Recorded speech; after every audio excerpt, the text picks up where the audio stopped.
Hey, welcome back to Daily Hope. I'm so proud of you for joining me on this daily journey of breakthrough. I hope you know that I'm praying for you, that you'll experience God in new ways. And can I encourage you, breakthroughs don't always happen immediately. We're going to see in the next couple days David topple Goliath, but guess what? God had been preparing David for years.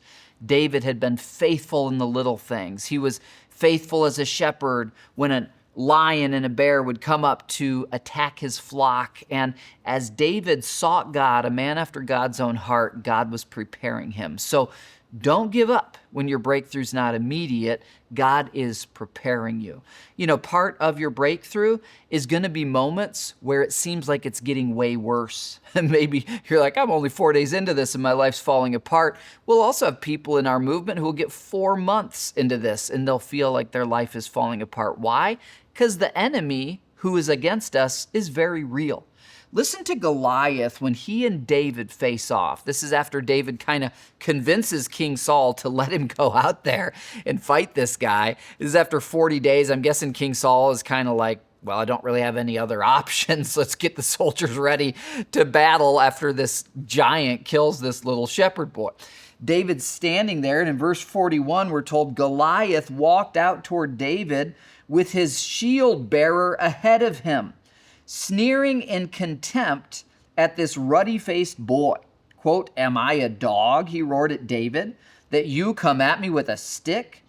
And he cursed David by the names of his gods.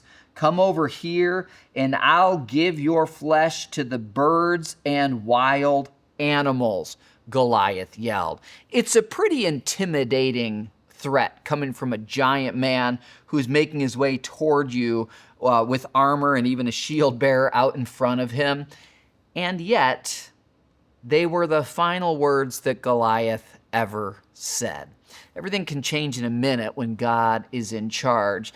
Can I just encourage you, as you identify your breakthrough and you start saying, I'm going to put Christ above all, the enemy, he's going to ridicule you in the same way. This is a spiritual confrontation, and there will be spiritual confrontation in your life where the enemy says, you're not, I'm going to feed you to the wild animals. I'm going to kill you. Who do you think you are?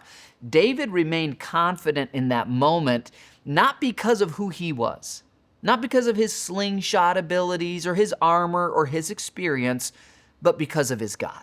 So place your confidence in your God today, and we'll draw even more confidence from him when we pick up tomorrow. I'll see you then.